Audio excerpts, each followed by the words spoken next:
우리가 바른 길로 행하면 하나님께서 우리를 맹렬히 타는 풀무불 가운데서도 능히 건져내실 것이다 라는 믿음을 지녔던 사드락과 메삭과 아벳느고. 우리는 신의 아들들이며 불멸의 존재다 라는 자아감을 지녔던 그들은 불 속에 던져지는 위협 앞에서도 일말의 두려움이 없었습니다. 그리고 그들의 이러한 자아감이 과대망상이나 허풍이 아니었음이 곧바로 현장에서 증명이 되었지요. 다니엘서 3장 23절에서 27절 말씀 화면으로 쉬운 성경 버전으로 읽어드리겠습니다. 사드락과 메삭과 아벳느고 세 사람은 단단히 묶인 채 불타는 용광로 속으로 던져졌습니다. 그때 느부갓네살 왕이 깜짝 놀라 급히 자리에서 일어나면서 보좌관들에게 물었습니다. 우리가 묶어서 용광로 불 속에 던져놓은 사람이 세 사람이 아니더냐? 그들이 대답했습니다. 그렇습니다. 왕이 말했습니다. 보아라, 내가 보기에는 네 사람이다. 모두 결박이 풀린 채로 불 가운데로 다니고 있으며 아무런 상처도 없다. 더욱이 네 번째 사람의 모습은 신의 아들과 같구나. 느부갓네살 왕이 불타는 용광로 입구로 다가가서 외쳤습니다. 지극히 높으신 하나님의 종 사드락과 메삭과 아벳느고야, 이리로 나오너라. 그러자 사드락과 메삭과 아벳느고가 불 가운데서 나왔습니다. 지방 장관들과 총독들과 왕의 고문들이 모여서 이들을 보았는데 옷이 타지도 않았고 머리털도 그을리지 않았으며 그들에게서 불에 탄 냄새조차 나지 않았습니다. 우리가 우리 자신을 어떤 존재로 생각하는지, 내가 어떤 자아 정체감을 지니는지가 우리 삶의 질과 방향을 결정짓는 결정적 요소라는 사실을 보여주는 이야기라고 하겠지요. 여러분은 어떤 자아감을 갖고 계십니까? 여러분의 의식적인 자아가 자신과 무엇을 동일시하고 있습니까? 한번 스스로에게 물음을 던져보십시오. 나는 나를 어떤 존재로 생각하는가?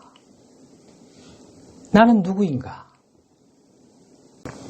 이러한 동일시의 능력으로 인해서 우리의 의식적인 자아가 어떠한 정체감도 입을 수 있다는 것은 자신이 현재 입고 있는 자아감을 언제든 벗을 수 있다는 말도 되지요.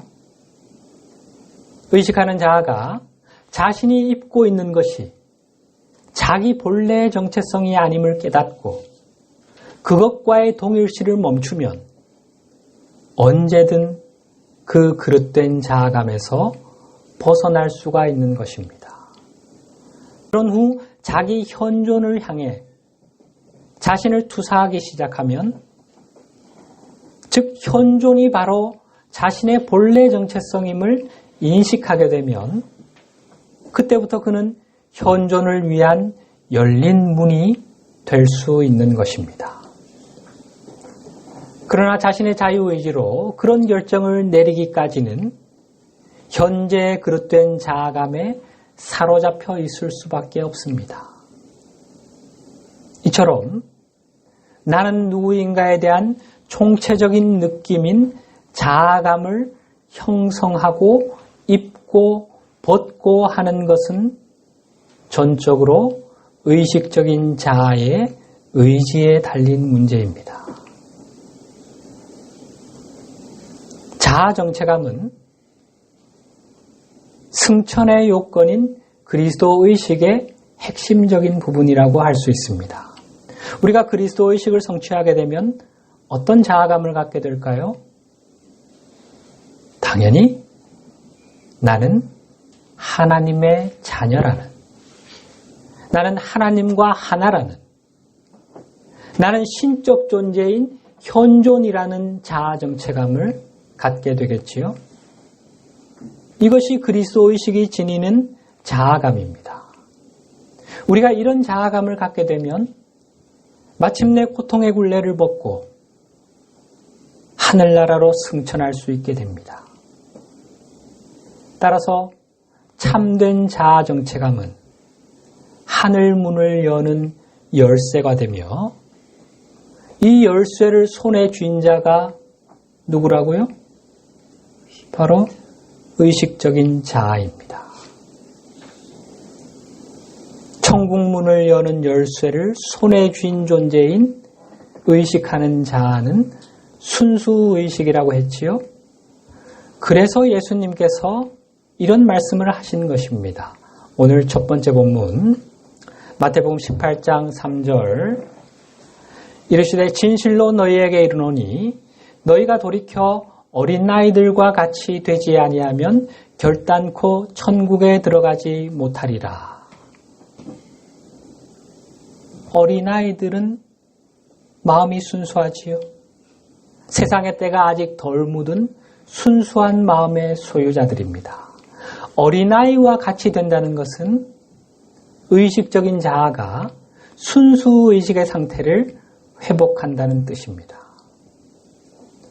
분리된 자아와의 동일시, 에고와의 동일시, 영체와의 동일시를 멈추고 자기 본래의 모습인 순수의식 상태로 돌아가는 것을 의미합니다. 이렇게 되어야만 천국에 들어갈 수 있다 하신 것입니다. 이 말씀의 보다 깊은 의미가 이제 이해가 되시요?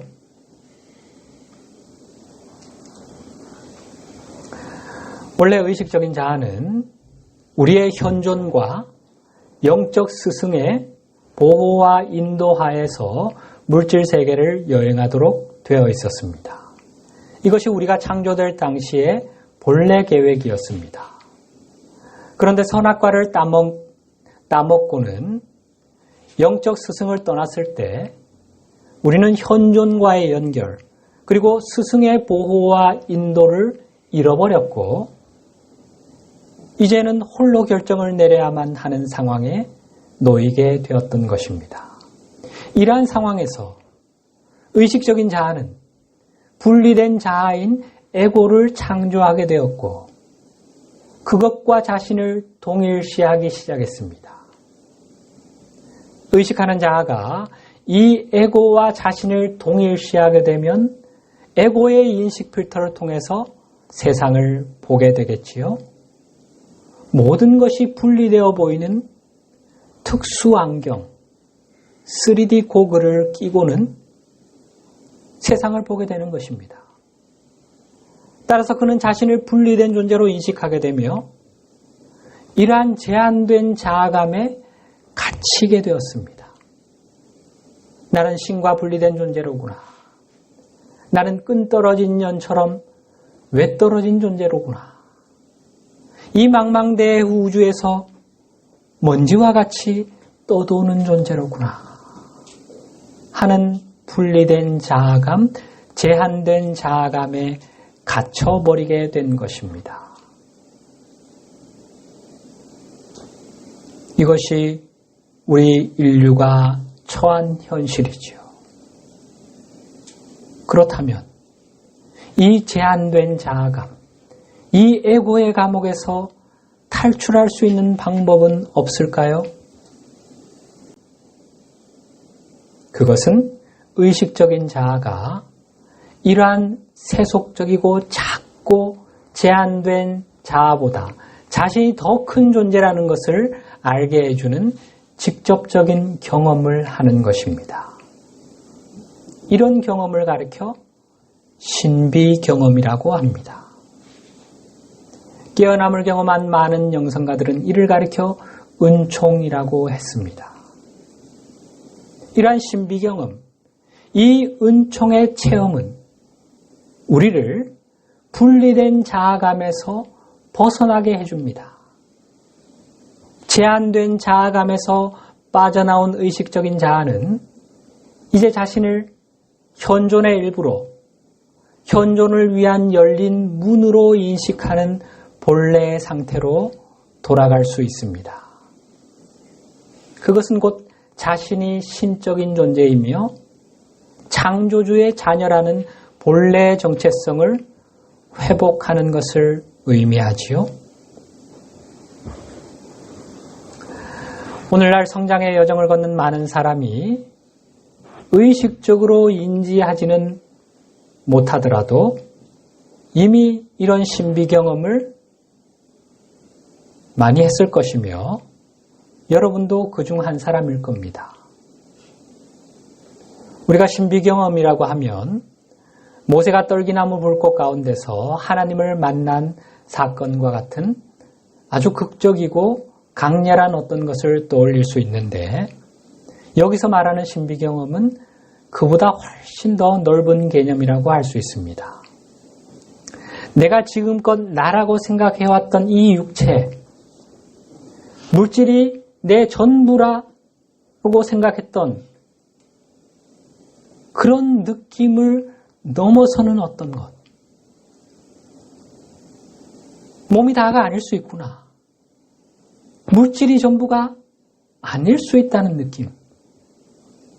지금껏 나 자신과 동일시해온 나의 감정, 생각, 신념, 정체성 같은 것들보다 내가 훨씬 더 큰 존재일 수 있지 않을까 하는 느낌. 아니면 내가 뭔가 더 큰 존재와 연결되어 있다는 느낌. 저 우주와 연결되어 있거나 아니면 창조주와 보이지 않는 끈으로 이어져 있다는 느낌. 이런 느낌 드신 적 없습니까? 또는 물질계를 넘어서는 세상이나 4차원 이상의 세계에 대한 비전을 가졌던 적 없습니까? 이런 경험이 있다면 그분은 여기서 말하는 신비 경험을 이미 한 것입니다. 신비 경험은 헤아릴 수 없이 다양한 모습으로 우리에게 다가옵니다. 은총은 우리의 생각을 넘어서는 방식으로, 우리의 상상을 초월하는 형태로 우리를 찾아옵니다. 우리가 일반적이라고 하는 의식의 상태를 초월하는 모든 경험이 작은 신비 경험 또는 세미한 은총이라고 할 수 있습니다. 이러한 신비로운 체험, 이런 미스테리한 은총이 과연 어디서 오는 것일까요? 어디서 주어지는 것이겠습니까? 우리가 사는 이 물질 세계가 전부라면, 내가 입고 있는 이 육체가 전부라면 이런 것이 도대체 어디서 올 수 있습니까? 이것은 이 물질 우주 너머의 세계, 바로 영적 세계로부터 주어지는 것입니다. 이 값없는 은총이 주어지는 목적이 뭘까요? 바로 우리의 의식적인 자아가 현존과 연결된 존재, 현존에 열린 문이라는 사실을 알려주기 위해서입니다. 이제는 예민한 감각으로 여러분을 찾아오는 작은 신비 경험, 그 세미한 은총을 감지해 보시기 바랍니다. 놓치지 마시기 바랍니다.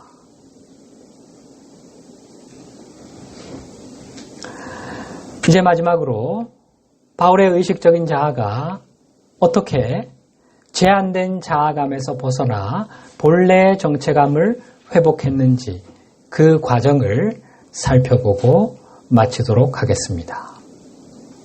회심하기 전 바울은 어떤 자아감을 가진 사람이었을까요?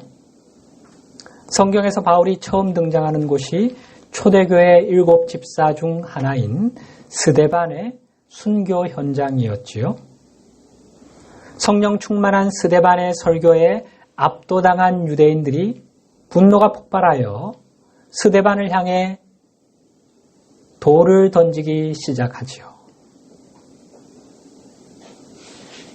돌무덤을 쌓아버렸습니다. 바로 그 살육의 현장에 사울이란 청년이 있었지요.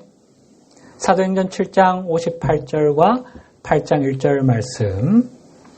성 밖으로 내치고 돌로 칠세 증인들이 옷을 벗어 사울이라 하는 청년의 발 앞에 두니라. 사울은 그가 죽임당함을 마땅히 여기더라. 증인들, 곧 스데반을 살해한 일을 주도한 사람들이 옷을 벗어서 바울의 발 앞에 두었다는 것은 당신이 이 일에 대한 책임을 져주시오 하는 뜻이었습니다. 바울은 스데반이 죽임당한 것을 마땅하다고 여겼고 그러한 그의 태도는 그의 죽음에 대한 책임을 자신이 지겠다는 의미였습니다. 그러지, 내가 책임을 지지. 우리는 떳떳한 일을 한 것이야. 이후에 이어지는 바울의 행보입니다. 사도행전 8장 3절 말씀. 사울이 교회를 잔멸할세 각 집에 들어가 남녀를 끌어다가 옥에 넘기니라. 바울이 교회를 맹렬히 박해하자 박해를 피해 많은 그리스도인들이 사방으로 흩어지게 되지요. 그러자 바울이 어떻게 했지요? 사도행전 9장 1절 2절 말씀. 사울이 주의 제자들에 대하여 여전히 위협과 살기가 등등하여 대제사장에게 가서 다메섹 여러 회당에 가져갈 공문을 청하니 이는 만일 그 도를 따르는 사람을 만나면 남녀를 막론하고 결박하여 예루살렘으로 잡아오려 함이라. 바울은 피신한 자들을 모조리 잡아들여 처형함으로써 이 세상에서 예수의 흔적을 말끔히 지워버릴 기세로 무섭게 돌진하고 있습니다. 누가 시킨 것도 아니요. 그런 임무나 직책을 맡긴 것도 아닌데 유대교의 위협이 되는 존재들을 제거하는 일에 자원해서 그 선봉에 나선 것입니다. 이것은 진리에 대한 왜곡된 사랑에서 비롯된 오도된 충성심이었습니다. 이 당시 바울은 어떤 자아감을 가지고 있는 것 같습니까? 바울이 스스로를 어떤 존재로 여기고 있는 것 같지요? 바울은 선과 악을 구분하여 유대교와 그것을 지키려는 자신을 선으로 정의하고 예수 그리스도와 그의 제자들을 악으로 규정하고 있습니다.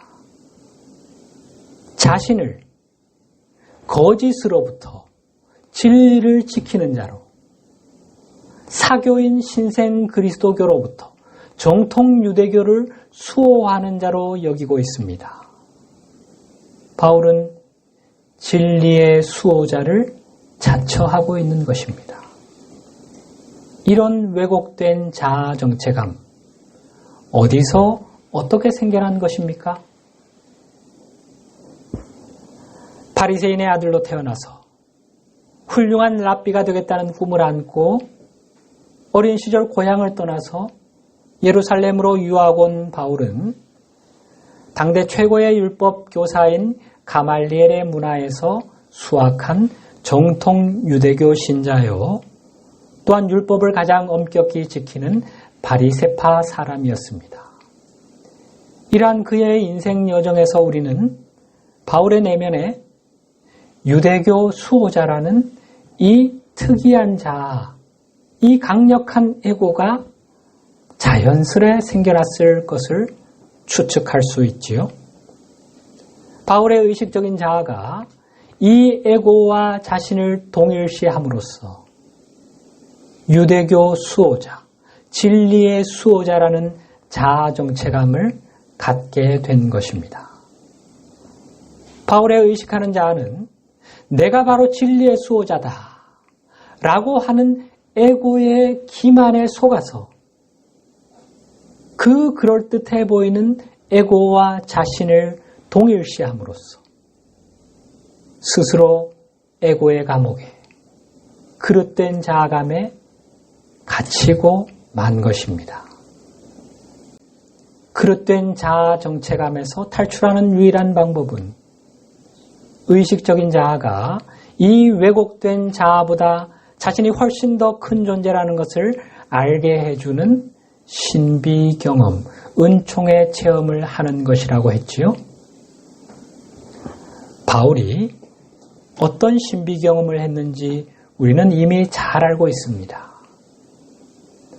다메섹을 향해 달려가는 길에서 빛으로 나타나신 예수 그리스도와의 조우, 그 신비로운 체험은 죽음을 향해 치닫는 바울의 의식을 깨워서 생명의 길로 돌아서게 하는 주님의 은총이었습니다. 그것은 현존을 위한 열린 문이라는 자기 본래의 정체성을 잃고 제한된 자아감에 사로잡혀 있는 그의 의식적인 자아를 흔들어 깨우는 은총의 손길이었습니다. 후에 바울은 지나온 삶의 여정을 돌아보며 이런 고백을 하지요. 고린도전서 15장 9절과 10절 말씀. 나는 사도 중에 가장 작은 자라. 나는 하나님의 교회를 박해하였으므로 사도라 칭함받기를 감당하지 못할 자니라.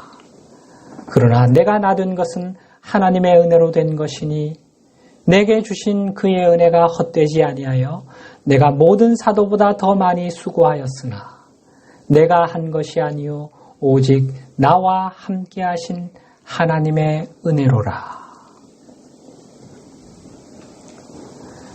내가 나 된 것은 하나님의 은혜로 된 것이니 내가 나 된 것, 내 본래를 잃고 제한된 자아감에 사로잡혀 있던 과거의 내가 그 그릇된 자아감을 벗고 현존을 위한 열린 문이라는 본래의 자아감을 회복할 수 있게 된 것은 이런 뜻이죠. 그것은 하나님의 은혜로 된 것이다. 은총의 체험을 통해서이다. 내가 한 것이 아니요 오직 나와 함께 하신 하나님의 은혜로다. 우리는 이 은혜, 은총의 체험을 통해서만 그릇된 자아감을 벗어날 수 있습니다. 에고의 감옥에서 탈출할 수 있는 것입니다. 스스로의 의지와 노력만으로는 결코 될 수 없는 길입니다. 하나님의 은혜는 사람을 가리지 않는다고 했죠. 하나님은 해를 악인과 선인에게 비추시며 비를 의로운 자와 불의한 자에게도 내려주시는 분이십니다.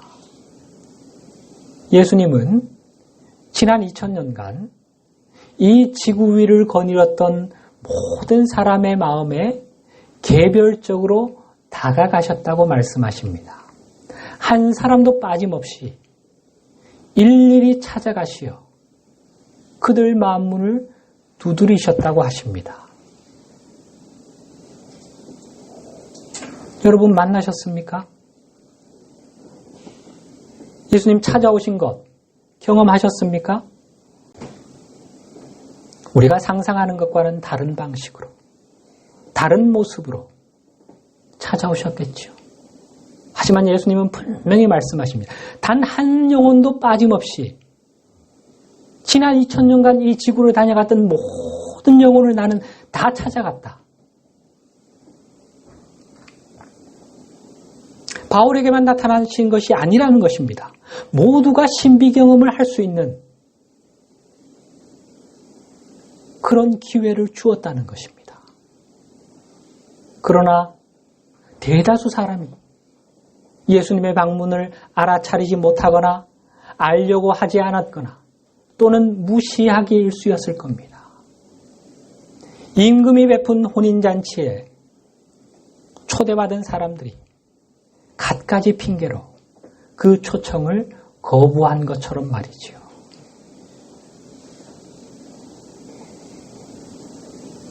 깨어있는 영혼, 준비된 영혼들은 주님의 방문을 알아볼 수 있습니다.